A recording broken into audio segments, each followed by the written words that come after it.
A white woman, fleeing her abuser in the middle of a stormy Chicago night, collapses in front of an old apartment building. In her moment of despair, a black construction worker passes by, stops, kneels down and says softly, "You're safe now." That moment will change both of their lives forever. Before we go back, let me know where you're watching from, and don't forget to subscribe, because tomorrow's story will touch your heart even deeper.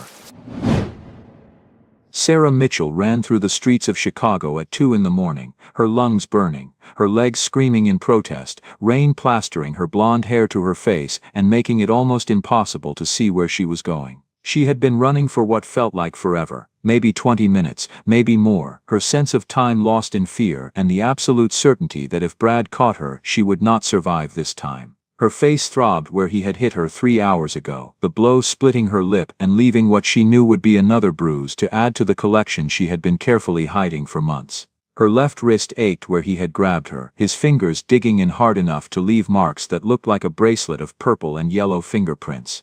At 26 years old, Sarah had thought she understood what love was supposed to look like. She had thought Brad was charming when they met 8 months ago at the grocery store where she worked as a cashier. But the charm had been a mask for control, isolation, and escalating violence that had trapped her completely.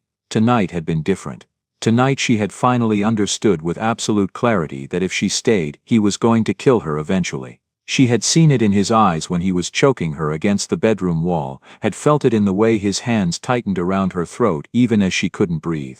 When he finally left, slamming the door with a threat to find her if she ran, Sarah had waited exactly 30 seconds before fleeing into the October rain. No phone, no money, no keys, just her desperate need to survive. Now, somewhere in the South Loop, exhausted and soaking wet, Sarah finally had to stop. The rain was coming down harder now, and even the shallow protection of the doorway wasn't enough to keep her dry. She was shivering so hard her teeth were chattering, and she was pretty sure she was going into shock because everything felt distant and unreal, like she was watching this happen to someone else from very far away. She didn't have a phone to call anyone, even if she could think of who to call. She didn't have money for a hotel or a shelter, she didn't know where she was or how to get anywhere else.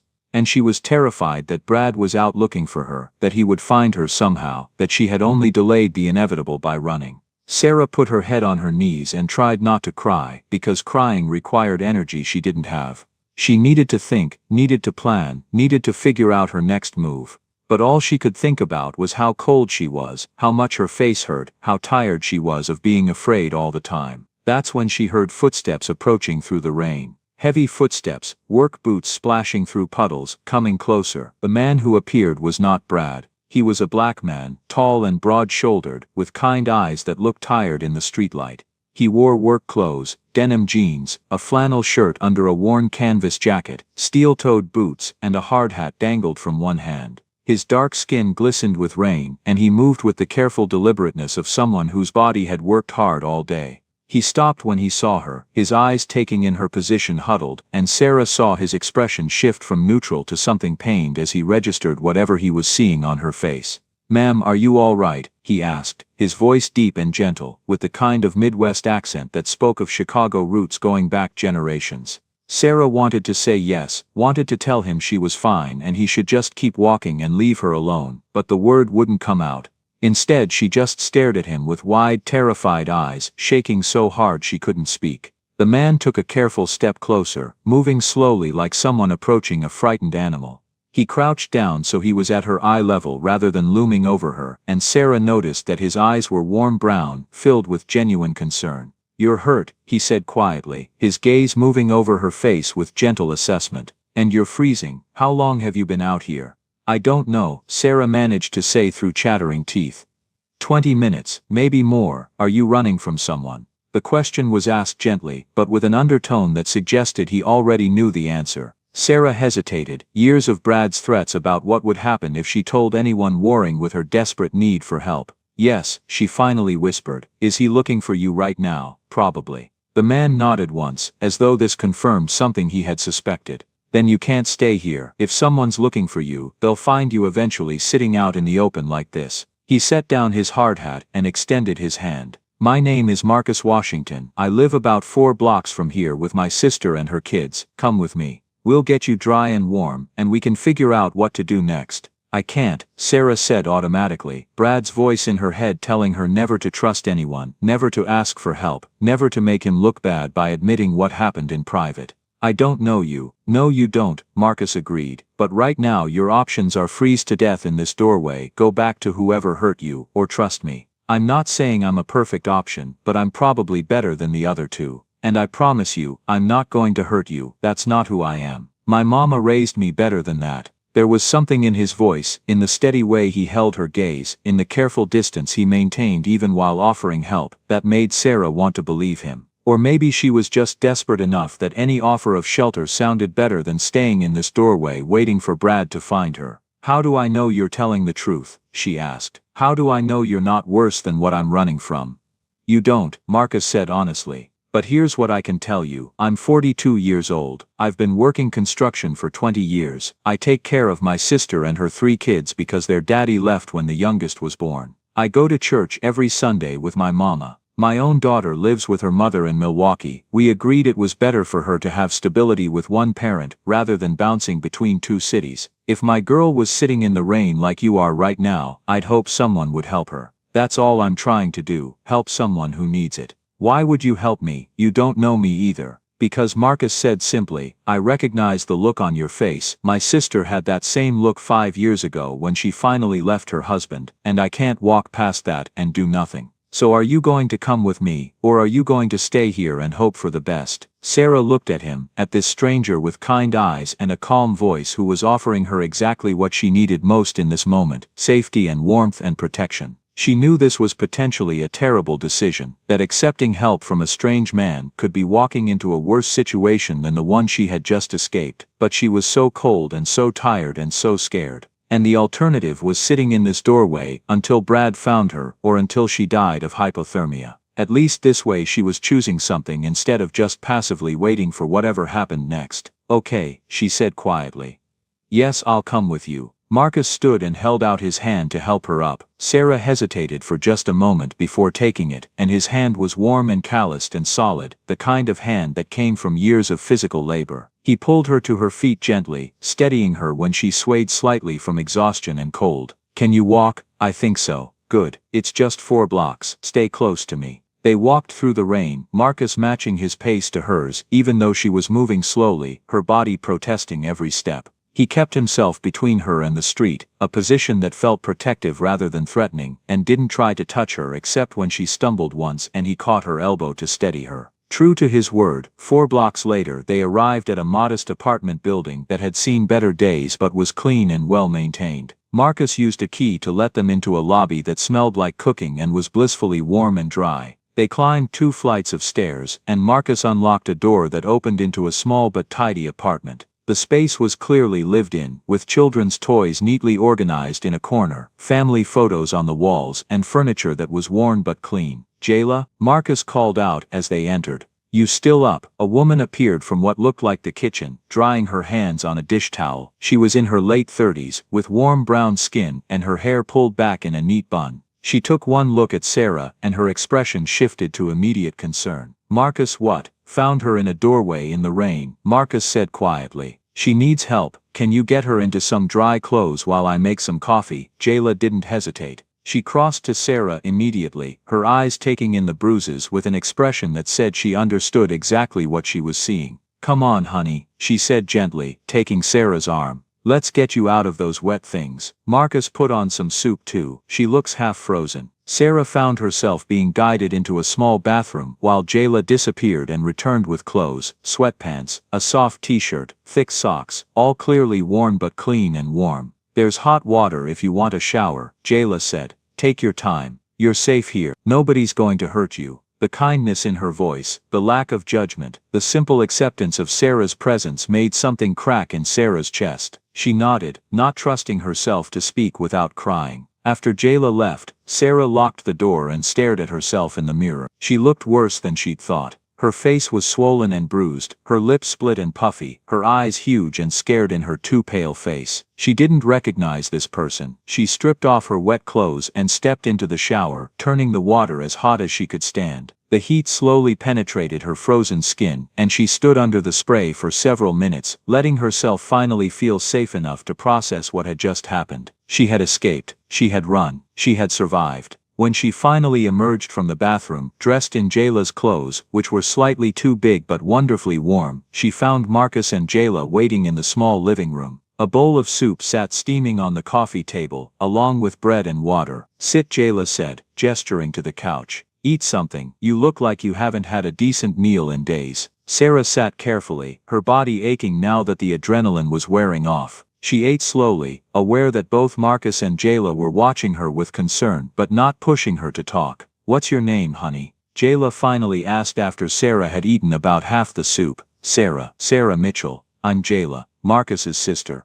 Those are my kids sleeping in the back room, 3 of them, ages 5, 8 and 11. This is my brother's place, but we've been staying here since I left my ex 5 years ago." The way she said ex told Sarah everything she needed to know about why Jayla understood. "Marcus said you're running from someone," Jayla continued gently. "Boyfriend, husband, boyfriend, ex-boyfriend.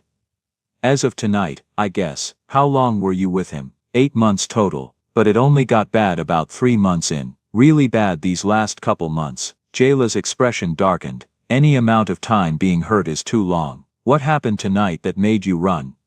Sarah set down her spoon, her appetite suddenly gone. "He was choking me, against the wall, I couldn't breathe, I thought he was going to kill me this time. When he finally let go and left, I knew if I didn't leave right then, I'd never get another chance." Marcus, who had been sitting quietly in an armchair, leaned forward. His jaw was tight, and there was anger in his eyes, but not directed at her. "This man have a name, Brad Cooper. But you shouldn't get involved, he's dangerous. He has friends who what?" Marcus asked calmly. "Who do bad things. I've heard phone calls, seen things. He's got money that doesn't come from any regular job, and sometimes people come to the apartment who scare me even more than he does." "Drugs?" Jayla asked quietly.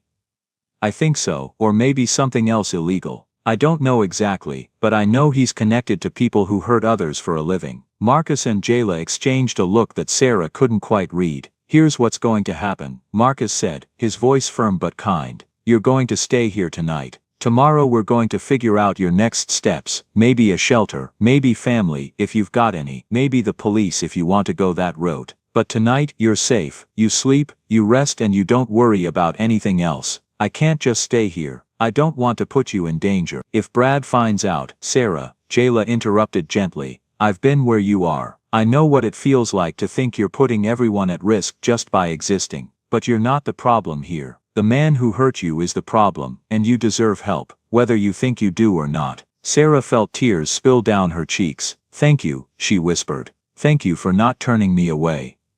"You're welcome here," Marcus said firmly. "For as long as you need." That night, Sarah slept on the couch under a thick blanket, feeling safer than she had in months. For the first time since Brad had shown his true nature, she allowed herself to hope that maybe, just maybe, she was going to be okay. Sarah woke the next morning, on the couch, where she had eventually fallen asleep, covered with a thick blanket that smelled like fabric softener. Sunlight was streaming through the windows, and she could hear the sounds of children's voices from somewhere in the apartment. For a moment, she couldn't remember where she was. Then memory returned. Brad, the rain, Marcus' safety, and she sat up quickly, her heart racing. "Easy there," Marcus's voice came from the kitchen. "You're safe. Just my sister getting the kids ready for school." Sarah stood on shaky legs and made her way to the kitchen, where Marcus was making breakfast. He looked tired, like maybe he hadn't slept much, but he smiled when he saw her. "How you feeling?" "Sore, confused, scared, but alive I guess. That's a start." He poured her coffee without asking. "You like eggs? I make decent scrambled eggs. I don't want to be any trouble." "You're not trouble, you're someone who needs help. There's a difference." As they sat eating breakfast, 3 children appeared, 2 boys and a girl, all with curious eyes that kept darting to Sarah before quickly looking away. "Kids, this is Miss Sarah," Jayla said as she herded them toward the table. "She's staying with us for a bit. I want you to be polite and respectful, understand?" All 3 nodded solemnly. The oldest boy, who looked about 11, stared at Sarah's bruised face for a moment, before his mother gently redirected him. "Terrence, eat your breakfast." After the kids left for school with Jayla, Sarah found herself alone with Marcus. He was getting ready for work, packing a lunch and gathering his tools. "I have to head to the site," he said, "but Jayla will be back in about 30 minutes. She works evenings at the hospital, so she'll be here during the day." You need anything, and I mean anything, you tell her, okay? Marcus, Sarah said quietly, why are you helping me? You don't even know me. He paused at the door, his hand on the knob, and turned to look at her. My daddy left when I was 6. My mama raised me and Jayla by herself, worked 3 jobs to keep us fed and housed. She taught me that you help people when you can, especially people who can't help themselves. Said it's what makes us human, choosing kindness when we could choose to look away. He smiled, but there was something sad in it. Besides, like I said, I got a daughter. She's 14 now, living with her mother in Milwaukee. Her mama and we got married too young, had our baby too young. We tried to make it work, but she wanted to move closer to her family in Wisconsin when things got tough between us. I stayed here for work, for my mama, for Jayla. We agreed our girl needed stability more than she needed to bounce between 2 cities, 2 households. So her mama has primary custody, and I see my daughter whenever I can. Holidays, summer breaks, some weekends when I can make the drive. It's not perfect, but it's what's best for her. And if she was ever in trouble, if some man ever laid hands on her, I'd hope someone would help her the way I'm helping you. That's all this is, paying forward the kind of world I want my girl to grow up in. After he left, Sarah sat alone in the quiet apartment, trying to process everything that had happened in the last 12 hours. She had escaped an abusive relationship. She had been rescued by a stranger. She was sitting in a safe place, drinking coffee, not flinching at every sound. It felt surreal. When Jayla returned, she had bags from the thrift store, clothes in Sarah's size, basic toiletries, even a cheap prepaid phone. Now before you protest, Jayla said, setting the bags on the couch, this isn't charity, this is women helping women. I've been where you are, and I had people help me, so now I'm helping you. That's how it works. I can't pay you back, Sarah said, tears threatening. I don't have anything, no job, no money, no. I'm not asking you to pay me back. I'm asking you to pay it forward someday, when you're back on your feet and you see someone else who needs help. Jayla sat beside her. Sarah, I left my ex with 3 kids and $20 to my name. Marcus took us in, helped me get on my feet, helped me get my job at the hospital. Now I've got a little money saved, and I can help someone else. That's how we survive, by taking care of each other. Sarah wiped her eyes. I don't even know what to do next. I don't have ID, I don't have money. Brad controlled everything. We'll figure it out one step at a time, Jayla said. First we get you some basics, then we see about getting you copies of your documents, then maybe we talk to the police about a restraining order, then we look at shelters or longer-term housing, one step at a time, okay. Okay. Over the next few days, a routine developed. Marcus would leave early for construction work, the kids would go to school, and Jayla would spend the day helping Sarah figure out her next steps. They went to the DMV to get a replacement ID. They went to the police station, where Sarah filed a report and applied for a restraining order, though the officer who took her statement made it clear that a piece of paper wouldn't stop a determined man. The temporary order came through a few days later. They went to social services, where Sarah applied for emergency assistance. They visited a women's shelter to see about long-term housing, though the waiting list was months long. Every night, Marcus would come home exhausted from physical labor, and every night he would ask Sarah how she was doing, if she needed anything, if she felt safe. You don't have to take care of me, Sarah said one evening after dinner, watching him wash dishes with the patient thoroughness of someone who had been doing this task for years. You've already done so much. I know I don't have to, Marcus replied, not looking up from the sink. But I want to. There's a difference between obligation and choice, Sarah. I'm choosing to help, because it's the right thing to do. But why? Most people would have just walked past me in that doorway. Marcus was quiet for a moment, his hands still in the soapy water. When I was growing up, we were poor, real poor. There were times we didn't know where our next meal was coming from. And people helped us, neighbors, church folks, even strangers sometimes. My mama never forgot that. She taught us that when you're in a position to help someone, you do it.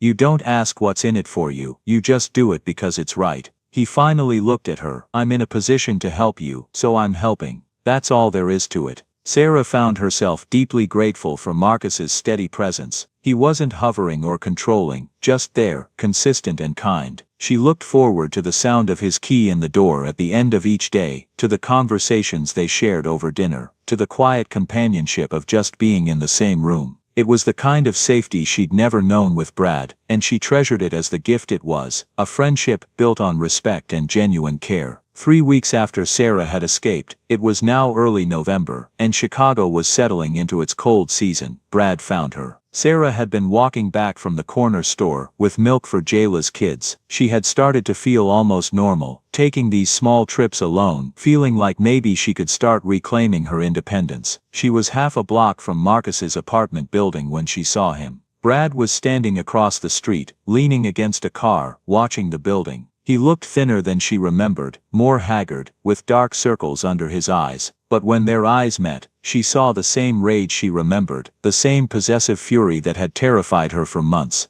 Terror slammed into her like a physical blow. She ran, dropped the milk right there on the sidewalk and ran, her heart pounding, old fear overtaking all rational thought. She heard him shout her name, heard his footsteps behind her, and ran faster. "Sarah, get back here. You think you can just leave me?" She made it to the apartment building, and flew up the stairs, fumbling with the key Marcus had given her. She could hear Brad's footsteps on the stairs below, getting closer, his voice echoing in the stairwell. She got the door open, and slammed it shut behind her, throwing the deadbolt just as Brad reached it. He pounded on the door, shouting her name, demanding she open up. "Sarah, open this door right now. You think you can just walk away from me? You think you can hide?" Sarah backed away from the door, shaking, looking for her phone. She needed to call someone. Marcus, Jayla, the police, anyone. Inside the apartment, Jayla was helping Terrence with his math homework at the kitchen table. Deshaun was building with blocks in the corner. Leah was reading on the couch. The peaceful evening shattered like glass. The pounding continued, Brad's voice getting angrier, more violent.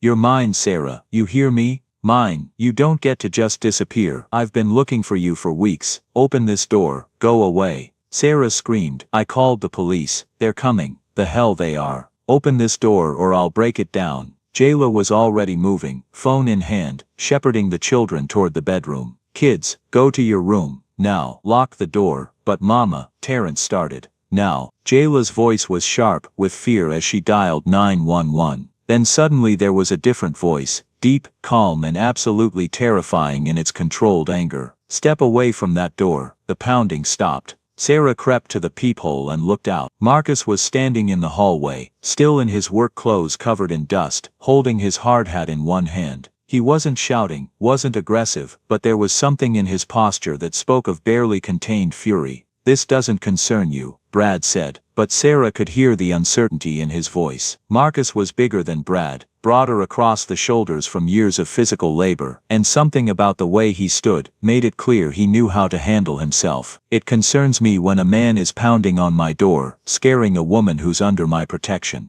"Your protection?" Brad laughed, but it sounded forced. "She's my girlfriend. This is between me and her." "She's not your anything. She's a woman who ran away from you in the middle of the night because you were hurting her. And she's staying with me and my family now, which means you're trespassing. And violating a restraining order from what I understand. I just want to talk to her. That's all. Just talk." "No." Marcus's voice was flat. "You don't get to talk to her. You don't get to see her. You don't get to know where she is or what she's doing. You lost that right when you put your hands on her. When you choked her. When you made her so scared she ran through the rain with nothing rather than spend another minute with you. You don't know what you're talking about. You don't know our relationship. Sarah, baby, come out here. Tell him. Tell him I didn't mean to hurt you." "She's not coming out," Marcus said. "And you need to leave. Now. I'm not going anywhere without her." "Yes, you are." Marcus took a step closer and Brad instinctively stepped back. "Here's what's going to happen. You're going to turn around, walk down those stairs and never come back. You're going to stop looking for Sarah. You're going to forget her address, her phone number, anything you know about her. You're going to move on with your life and leave her alone. And if I don't, then everything happened at once." Brad, drunk and desperate and enraged, suddenly lunged forward, not at Marcus but at the door, throwing his full weight against it. The old deadbolt held, but barely. He slammed into it again and Sarah heard wood beginning to splinter. "Jayla!" Sarah screamed. "Get the kids out the fire escape." Marcus grabbed Brad by the shoulder, trying to pull him away from the door. Brad spun around with a wild swing that caught Marcus on the jaw, snapping his head back. But Marcus didn't go down. He steadied himself, wiped blood from his split lip, and his voice dropped to something Sarah had never heard before, a cold, hard promise. You just made the biggest mistake of your life. Brad pulled back for another swing, but this time Marcus was ready. He caught Brad's arm, twisted, and used the momentum to slam Brad against the hallway wall. Not violently but firmly, the way someone who knew exactly how much force to use would handle a situation.